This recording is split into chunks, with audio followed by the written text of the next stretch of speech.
우리가 지난 8주 동안요, 좀 하나님께서 은혜를 주셔서 우리가 예수님께서 산상수훈에서 말씀하신 이 팔복에 대한 그 말씀을 통해서 우리가 하나님 안에서 우리가 어떤 존재인가라는 것에 대해서 우리가 깊이 살펴보았습니다. 우리가 어떤 존재입니까? 바로 우리가 예수님을 믿는 우리 그리스도인은 어떤 존재입니까? 바로 하나님의 그 나라, 바로 천국을 소유한 자이고, 또한 그 천국을 소망하고 또 우리가 복음을 전하며 살아가는 사명자라는 것을 우리가 8주 동안에 우리 깊이 나눴습니다. 그런데 이런 진리를 알고 나면요, 반드시 우리에게 따라오는 그런 질문이 있습니다. 그것은 뭐냐면 천국을 소망하며 살아가는 자는 어떻게 살아가야 할까라는 거예요. 왜냐하면 우리가 이 세상을 살아갈 때도 나는 누구인가라는 어떤 정체성이라는 것이 너무나도 중요합니다. 그렇죠? 그래서 우리 2세 아이들에게 또 3세 아이들에게 이 미국에 살면서 너는 누구인가? 아이들이 많이 고민을 하죠. 그렇죠? 그래서 여러 가지 이야기로 인하여서 아이들의 그 정체성을 우리는 잡아주기 너무나도 힘쓰고 있어요. 근데 그 정체성을 가지게 되면 그에 맞는 그 삶이 따라와야 되는데, 그에 맞는 삶이 따라오지 못할 때는요, 아무리 내가 누구인가라는 것을 알고 있어도 그 의식이 점점 사라지게 되고, 그러다 보면 어때요? 이 세상이 자신에게 주어진 그 삶을 살아갈 때에 별 의미 없는 그런 인생을 살아갈 수밖에 없다는 거예요. 예수님은 제자들을요, 자신의 택하셔서 그들에게 말씀하시면서 그들에게 먼저 주신 것은 뭐냐면 너희들은 복된 존재다라는 거예요. 하나님의 자녀이고 하나님의 나라의 그 천국을 소유한 자이고, 그래서 그 천국을 소망하며 살아가는 그런 복된 자다라는 것을 얘기해 주셨어요. 그리고 그 제자들 데리고 그 공생의 여정을 이렇게 가시는 동안에 마태복음 16장에 보면 18절에서 하나님께서 베드로의 입을 통하여서 고백하게 하신 그리스도에 대한 그 믿음의 그런 반석 위에 교회를 세울 것이다 라는 그런 말씀하셨죠. 그런 후에 이제 3년의 공생애가 끝난 후에 이제 하늘에 승천하시기 전에 제자들에게 마지막으로 하신 말씀이 바로 너희는 가서 모든 민족을 제자로 삼아 아버지가 아들과 성령의 이름으로 침례를 베풀고 내가 너희에게 분부한 모든 것을 가르쳐 지키게 하라라는 거예요. 그리고 사도행전 1장 8장에서 뭡니까? 오직 성령이 너희에게 임하시면 너희가 권능을 받고 예루살렘과 유다와 사마리아와 땅끝까지 이르러 내 증인이 되리라 라는 이 복음 전파에 대한 명령을 주셨다는 거예요. 그래서 예수님의 공생애 가운데 제자들과 함께 하실 때 예수님께서 그들에게 말씀하시고 가르치시고 훈련시키고 마지막 명령하신 그 모든 것을 다 종합해 보면 예수님께서는 제자들이 가져야 될 그 정체성이 무엇인가에 대한 그 정체성과 그들이 해야 될 그 사명에 대한 그 모든 말씀을 다 그들에게 전해 주셨다라는 것을 우리는 알 수가 있습니다. 오늘을 살아가는 우리에게는 어떨까요? 오늘날 예수님을 믿는다라는 우리들에게는 어떨까요? 마찬가지죠.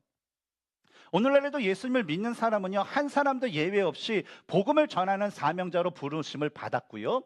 그 사명을요, 우리는 하나님 앞에 서는 날까지 우리는 그것을 감당해야 됩니다. 왜냐하면 우리가 공부하는 것에 있어서는 졸업이라는 것이 있어요. 그래서 졸업장을 받으면 더 이상 공부할 필요가 없죠. 우리 인생이라는 것도 뭐예요? 우리 일도 뭐예요? 은퇴라는 것이 있어요. 그래서 은퇴를 하고 나면 그 다음부터 내가 수고하고 애쓰는 것이 아니라 내가 그동안 했던 것을 통해서 내가 계획하고 나머지 여생을 살면 돼요. 그러나 신앙의 여정이라는 것은 뭡니까? 최종 목적지가 어디예요? 바로 하나님 앞에 서는 것. 나에게 주어진 생명의 단위에 갈 곳, 바로 하나님 앞에 서는 것이 나의 최종적인 목적지이기 때문에 바로 우리에게 주신 그 사명은요, 우리가 주님 앞에 설 때까지 끝까지 감당해야 되는 일이다라는 겁니다. 따라서 오늘부터 10주 동안 저는요, 사도행전에 기록된 이 바울의 1차 선교 여행의 여정을 중심으로 이 빛을 따라 땅끝까지라는 그런 주제 아래서 이 복음 전파의 사명자에 대해서 함께 나누면서 우리가 함께 도대체 그 복음의 사명자가 무엇이고 그들의 여정이 무엇이고 그들이 해야 될 일이 무엇이고 그 가운데 일어난 일들이 무엇인가에 대해서 우리가 함께 배우고 또한 묵상하고 또 복음자로서 우리 스스로가 결단하는 그런 시간을 갖고자 합니다. 오늘은 이에 대한 첫 번째 시간으로 빛보다 강한 사랑에 무너진 한 사람에 대한 이야기를 여러분과 함께 나누기를 원해요. 그 사람의 이름은 누굴까요? 바로 오늘 본문에 나오는 바로 사울이란 사람입니다. 복음이 전파되는 모든 과정을 보면요, 한 가지 공통적인 그런 특징이 있습니다. 뭐냐면 바로 언제나 한 사람으로부터 그 복음이 시작이 됐다는 거예요. 이곳에 계신 우리 성도님들 같은 경우에도 여러분이 복음을 들은 그 시작이 누구였습니까? 저 같은 경우는 저희 어머니였어요.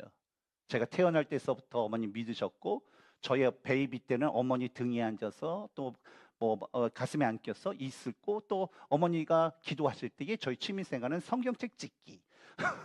그러면서 항상 어머니께서 해주신 그 말씀을 들었던 그 복음의 씨앗이 저에게 있었죠. 여러분에게도 분명히 예수님을 믿을 때에 그 누군가 한 사람을 통하여서 여러분은 그 복음을 들으셨을 것입니다.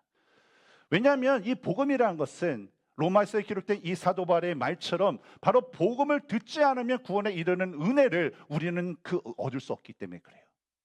이 복음에는 구원에 이르는 지혜가 있는데 그 복음을 전하는 사람이 없다면 그것을 들을 수 없다는 거죠. 또한 그 복음을 끝까지 전해줄 사람이 없으면 그 누구도 구원에 이를 수 없기 때문에 뭐예요? 이 한 사람은 너무나도 중요하다는 거예요.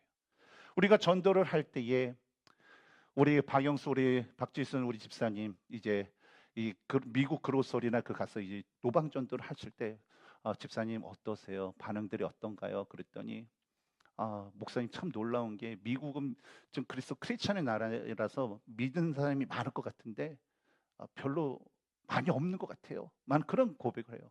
근데 그 사람 전도를 받는 사람은 어때요?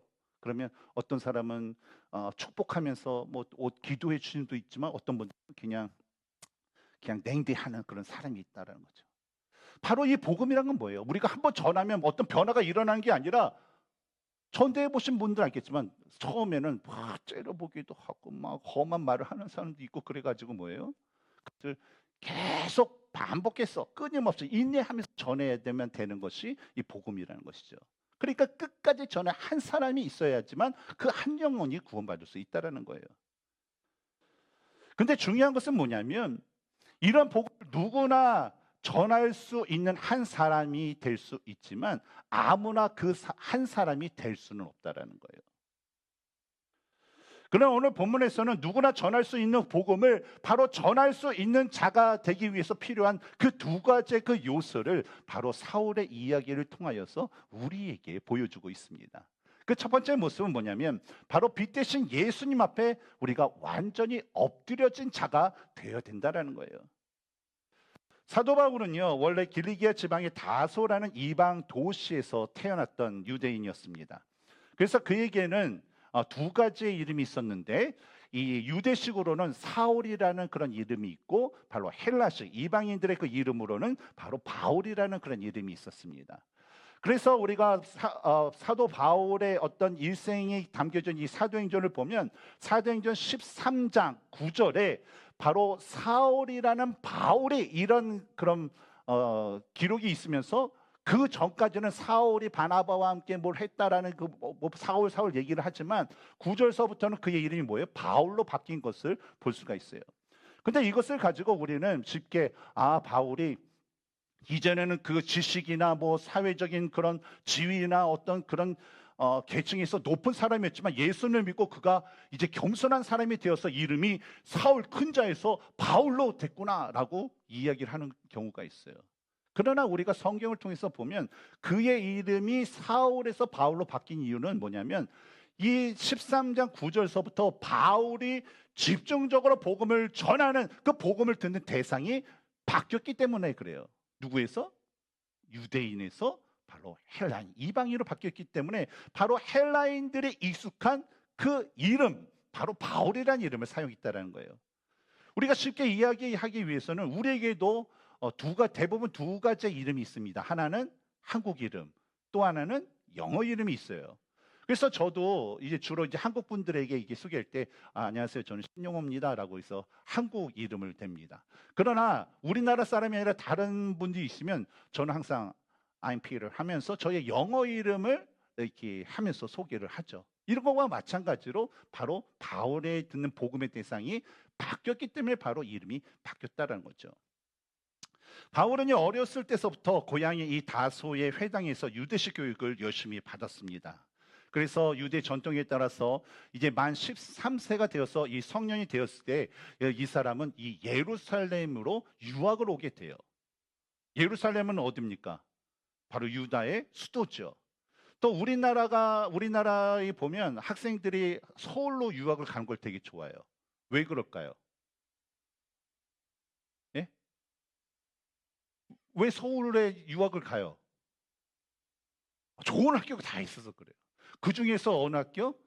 그렇죠. S 학교가 있습니다. 그렇죠? 거기 있는. 근데 이 예루살렘에도 그 유대 제일 좋은 학교가 있었는데 바로 가말리엘이라는 당시의 그런 최고의 랍비가 운영하던 그 우리로 말하면 대학이 그곳에 있었기 때문이라는 거죠. 그래서 이 사울은요, 그곳에 대학에 입학해서 청소년서부터 청년에 이르기까지 그 모든 그 과정을요, 아주 우수한 성적으로 율법에 대한 교육을 다 받고 수석으로 졸업을 했던 엘리트였습니다.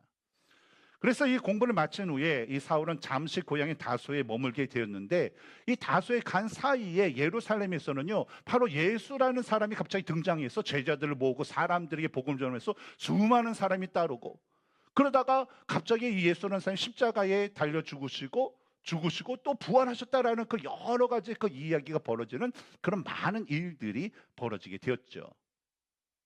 그래서 사울은요, 이러한 모든 일이 끝난 후에 예루살렘에 들어와서 이러한 소식을 자신의 어떤 뭐 동료들이나 선생님으로부터 그것을 듣게 되었습니다. 그런데 그 소식을 듣자 이 바울의 마음에는요, 이 화가 이제 치밀어 오르게 됐어요. 왜냐하면 아니 내가 사랑하고 내가 그동안 진짜 진리라고 믿었던 이 유대와 어떤 율법과 이것을 다 브레이크하는 그런 일들을 이 일을 바로 예수라는 사람이 했다라는 것으로 그런 인식이 있기 때문에 그랬어요.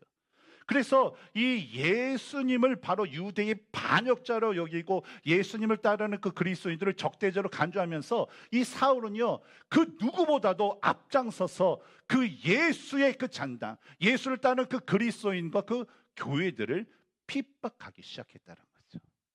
그래서 그로 인해서 첫 번째 그가 얻은 그 결과의 열매는 바로 스데반 집사님의 순교였다는 거예요. 그러나 그의 열심은요, 예루살렘과 유대 지역으로 그치지 않고요, 이제 다메섹이라는 곳까지 이어지게 되었습니다. 오늘 우리가 읽은 본문 1절과 2절을 보면 사울은 예수님의 제자들에 대하여서 여전히 위협과 사기가 등등하였다라는 거예요. 이 없애버려야 될 이 그리스도인들, 그런 어떤 막 그런 마음이 가득했다는 거죠. 그래서 이 대제사장에 가서 자신이 다메섹에 가서 그리스도인들을 붙잡아 올 테니까 내가 다메섹에 가서 그 그리스도인들을 붙잡을 때 행동할 그 모든 일들에 대해서 그 다메섹 회당에 그런 사람들이 나를 협조해 주십시오라는 그런 공식적인 문서, 바로 편지를 적어달라라는 그 요청을 하게 됩니다. 이 다메섹이라는 것은 예루살렘에서 이제 북동쪽으로 약 150마일 정도 떨어진 그런 곳이에요. 그래서 제가 150마일이면 우리 교회에서 어느 정도인가 하면 남쪽으로 웨이코를 지나고 나서 그 템플이 있어요. 템플까지는 한 190마일 정도 되는데 웨이코하고 템플 사이 그 정도 중간 정도가 150마일이라는 거예요. 그래서 150마일이라는 것은 사실 오늘날 우리가 그 자동차를 타고 가도 사실 여러분 150마일을 가세요 그러면 어때요? 이거 뭐 피스 오브 케이크지 하면서 룰루랄라 갈 수 있는 거리예요? 아니면 조금 부담스러운 거리예요? 예를 들어서 150마일 후 떨어진 곳에 우리가 저기 지역 선교를 갑니다. 그러면 아이 뭐 가깝네 가죠 하면서 자원하실 분이 얼마나 될까요? 사실 150마일 오늘날에도 부담스러운 거리예요. 그러나 이 사울은요, 오직 그리스도인들을 핍박하기 위해서, 내가 그들을 붙잡아 오기 위해서 도보로 걸어서 바로 그 먼 길을 떠나게 된 것입니다. 근데 사실 이 사울이 행한 이 일은요, 사실 유대의 최고 의결 기관인 산헤드린 공의의 방침에 어긋나는 행동이었어요. 그리스도에 대한 이 사내들 공의의 그 결정이라는 것은 우리가 사도행전 5장 34절 39절을 보면요, 가말리엘의 제안에 따라서 이 사도들이 행하는 것을 상관하지 말고 버려두어서 사도들이 하는 일이 하나님으로부터 낫는지 아닌지를 지켜보자라는 그런 결정이었어요. 왜냐하면 만약 하나님으로부터 났으면 그것은 결코 무너뜨릴 수도 없고 도리어 하나님을 대적하는 일이 되기 때문에 바로 사내들이는 그렇게 냈다라는 거예요. 왜냐하면 예수님이 공생의 사역을 시작하기 이전에도 수많은 어떤 많은 사람들이 내가 메시아다라고 하면서 사람들을 선동하며 몰려다니는 그런 일이 있었지만, 그 사람들이 뭐예요? 어느 순간에 그 지도자가 죽고 사라지고 무슨 일이 있자 다 흩어지는 일이 있었기 때문에 바로 이 사내들 공의회는 이렇게 결정을 했다라는 거예요. 하지만 사울이 자신을 따르는 어떤 급진 세력들과 함께 자신의 의를 세워서 뭐예요? 바로 그 그리스도인들을 직접적으로 핍박하고 박해를 하였다는 겁니다. 사울은요, 철저한 자신의 확신 속에 있었고요, 그것이 하나님의 뜻이라고 믿었습니다. 그리고 그의 손에는 대제사장이 직인을 탁 찍어준 공문서, 이것만 하나 있으면 뭐예요? 우리나라 번 아멘거사 그거잖아요. 그렇죠? 마패와 같은 거잖아요. 아멘거사 출동해 그럼 다 이렇게 제공해 주는 것처럼. 그러니까 사울이 이제 그것도 있죠. 또 자신의 어떤 뒤를 보니까 대제사장이 함께 그의 군사를 보내, 군사들이 자기를 따르고 있어요. 그래서 왼쪽 좌우로 보나 앞뒤로 보나 이 사울은요, 자신의 모든 것들이 자신에게 유리한 상황이었어요. 그러다 보니까 이것이 하나님 뜻이구나 라는 것을 더욱더 확신하게 됐고, 그러다 보니까 뭐예요? 아주 의기양양하면서 바로 다메섹으로 가게 되었다는 겁니다. 그런데 우리가 이런 모습을 보면서 한 가지 물어보아야 될 것이 있어요. 어떤 거냐면 1절과 2절에 이 사울이 그리스도인에게 가졌던 분노와 위협과 사기 등등한 그 모습이 과연 하나님의 일을 하는 사람의 모습일까라는 거예요. 여러분은 어떻습니까?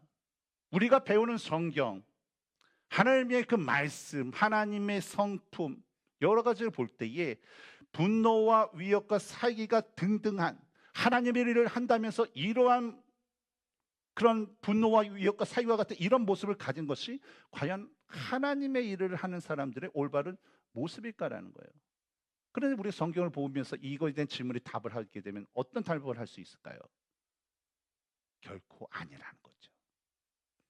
왜냐하면 하나님을 진정으로 믿는 자라면, 예수님을 진정 믿는 자라면, 예수님을 믿기 이전에는 내가 세상 사람들처럼 어떤 일들에 대해서 분노와 위협과 사기와 기타 등등의 감정을 가졌다 할지라도 내가 예수님을 믿고 성령이 내 안에 거하게 되면 어때요? 그 모든 이 세상의 마음들이 사라지고 그 마음에 주님의 온유와 사랑으로 채워져야 되는 것이 바로 정상적인 모습이기 때문에 그렇습니다. 하지만 사울의 경우는 어땠을까요? 자신의 의의를 하나님의 뜻으로 포장한 채 그 폭력적인 방법으로 바로 그리스도의 그 복음, 바로 예수님을 박해했던 것입니다. 오늘 많은 교회 안에도요, 이처럼 자기의 기준을 하나님의 뜻으로 주장하면서 형제 자매를 비난하고 공동체를 분열시키는 사람들이 있습니다. 그런데 예수님께서 말씀하신 그 말씀을 통해서 이런 거 보면 마태복음 12장 26절에 만일 사단을 쫓아내면 스스로 분쟁하는 것이니 그리하고야 저희 나라가 어떻게 쓰겠느냐라는 그런 말씀을 했어요. 근데 이 말씀을 우리가 반대로 한번 적용해 보면 교회 안에서 형제가 형제를, 자매가 자매를 미워하고 비난하고 그들을 쫓아내고 분쟁한다면 그것은 과연 하나님의 일일까? 라고 우리가 질문했을 때 결코 아니다라는 것을 알 수 있다는 거죠. 그런데 본문 3절을 보면 이러한 사울에게 예수님께서 찾아오셨어요. 우리 3절을 같이 읽겠습니다. 같이 읽습니다. 시작.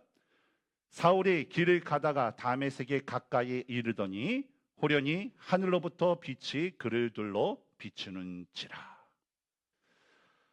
하늘에서 빛이 사울을 둘러 비추자 사울은 그 자리에서 엎어지게 되었습니다. 이것에 대해서 여러 가지 해석이 있죠. 그러나 저는요, 예수 그리스도의 어떤 그 빛이 강하게 이 사울을 둘러 비치자 그 순간에 저는요, 사울이 진짜 살아계신 그 예수님의 그 존재를요, 진짜 그의 가진 모든 그 지정이 그 모든 것으로 강하게 경험을 하는 그 순간이었기 때문에 엎어질 수밖에 없었다는 거예요. 그동안 이단의 괴수라고 여겼던 그 예수님이라는 사람이 진짜 하나님의 아들이라는 것을 알게 됐다는 거예요. 그동안 죽은 줄 알았던 이 예수라는 분이 아직도 살아계시다라는 것을 그 순간에 깨닫게 되었기 때문에 그 빛에 이 사울은요, 꼬꾸라질 수밖에 없었다는 거예요. 그러므로 사랑하는 성도 여러분, 우리가 그리스도의 그 복음을 온전히 전하는 자가 되기 위해서는요, 바로 이런 사울의 그 경험과 사울에게 일어났던 일처럼 반드시 우리가 예수님 앞에 우리의 모든 자아가 완전히 무너지는 것을, 그런 경험이 우리에게 있어야 된다는 거예요. 그리고 이 경험이 있은 후에 우리가 날마다 말씀에 순종하여서 내가 어떻게 하면 하나님 말씀 가운데 하나님 앞에 온전히 설 수 있을까, 우리 겸손히 쓰면서 나가는 그 모습이 우리에게 필요할 줄 믿습니다. 바로 이것이 있을 때에 우리가 바로 누구나 복음을 전하는 한 사람이 될 수 있어도 그 전할 수 있는 한 사람이 될 수 있는 그런 사람이, 그런 축복을 우리는 얻을 수 있을 줄 믿습니다.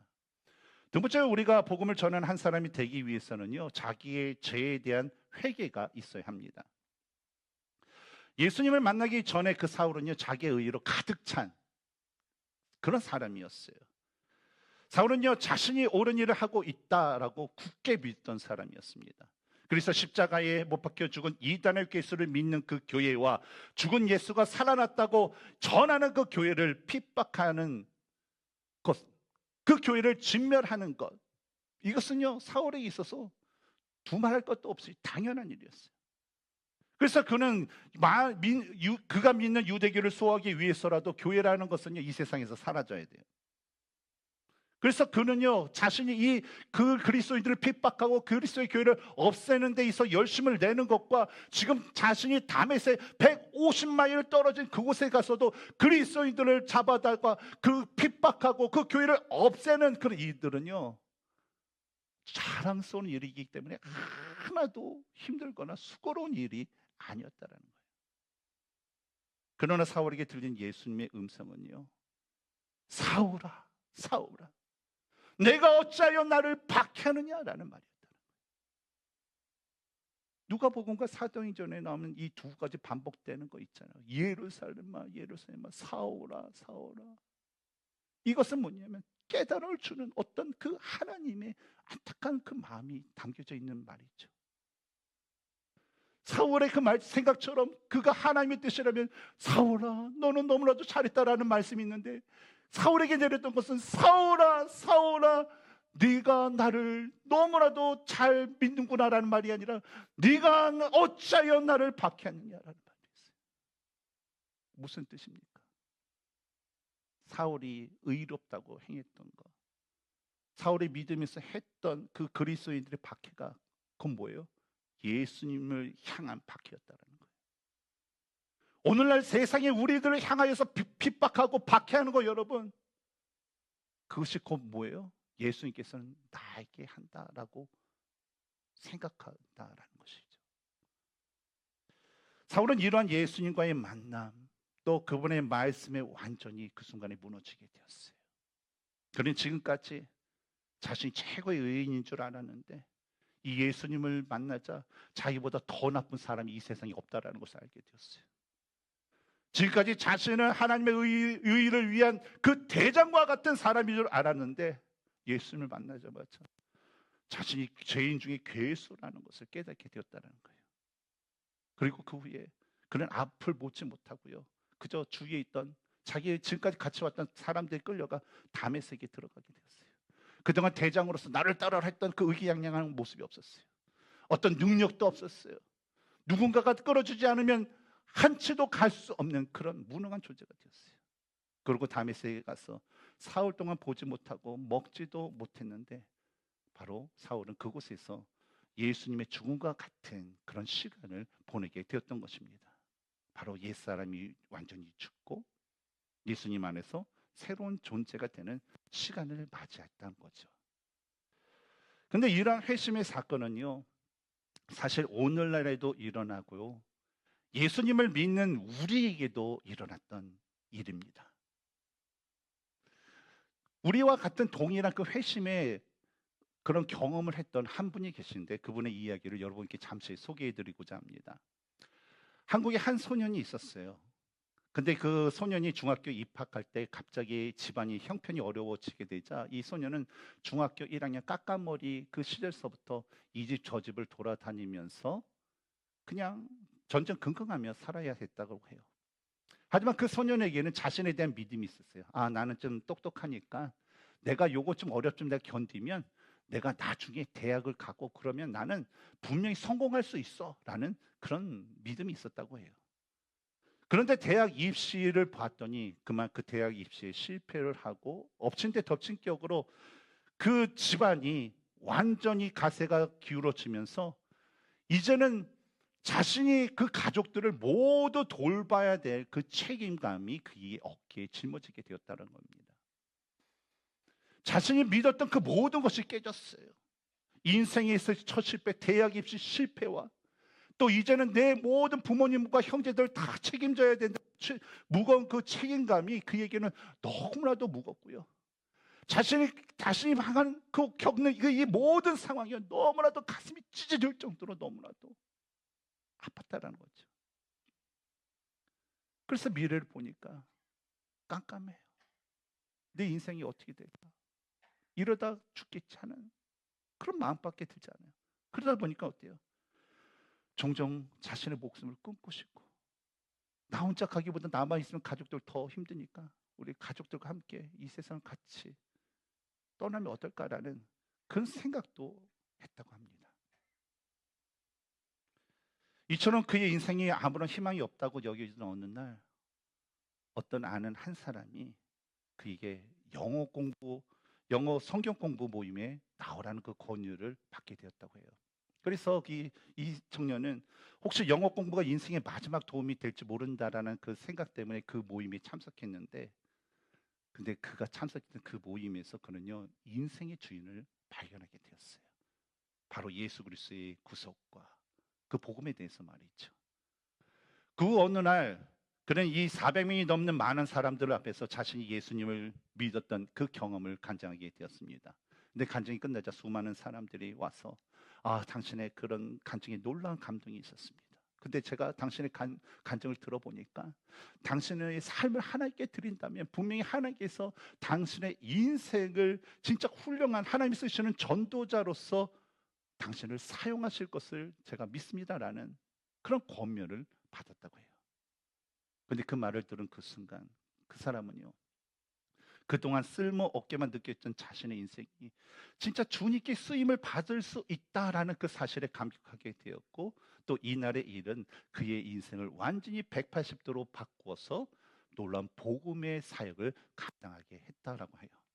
이분이 누구냐면 바로 한국교회 복음의 사역에 큰 공헌을 하신 바로 분당 지구촌교회 설립 목사인 이동원 목사님의 일화입니다. 하나님께서 사울을 부르셨던 것처럼 이동원 목사님이라는 분을 부르셨어요. 그리고 동일하게 오늘 우리 모두를 동일하게 부르셨습니다. 근데 이런 하나님의 그 부르심은요 언제나 빛보다도 강한 사랑으로 우리에게 다가옵니다. 근데 중요한 것은 우리가 그 부르심의 빛에 들어가 그 주님의 그 사랑의 빛 앞에서 우리 자아가 완전히 산산조각 나야 된다는 거예요. 단 하나라도 그대로 있다면 그것이 뭐예요? 그런 역사가 일어나요. 완전히 우리가 가진 모든 것을 100% 산산조각 낼 수 있냐라는 거예요. 왜냐하면 우리가 100% 주님 앞에서 산산조각 나야지 주님에 의해서 우리는 복음 전하는 자로서 바로 예수 그리스도의 이름으로 다시 지음 받은 자로서의 새로운 삶을 살아갈 수 있기 때문에 그렇습니다. 하나님은요 그리스도 안에서 우리를 새롭게 지으셨습니다. 그러면 우리는요 그 바로 우리를 지으신 그 주님의 목적에 맞게끔 쓰임 받는 자가 되어야 됩니다. 바로 하나님이 기뻐하신 자녀로, 바로 하나님 앞에 칭찬받고 사랑받는 그 인생을 우리는 살아가야 되죠. 그렇다면 우리는 어떻게 해야 될까요? 바로 주님의 그 부르심에 우리는 완전히 엎드려지고, 그 주님의 부르심에 우리의 죄 그 하나라도 다 고백하여 그것이 용서받고 다시 한번 주님의 은혜로 지음 받을 수 있도록 우리 삶 가운데 최선을 다해야 될 줄 믿습니다. 그래서 이 세대에 진짜 하나님께서 찾으시고 사용하는 그 한 사람이 바로 이 자리에 계신 우리 성도님들과 제가 되기를 주님의 이름으로 축복합니다. 함께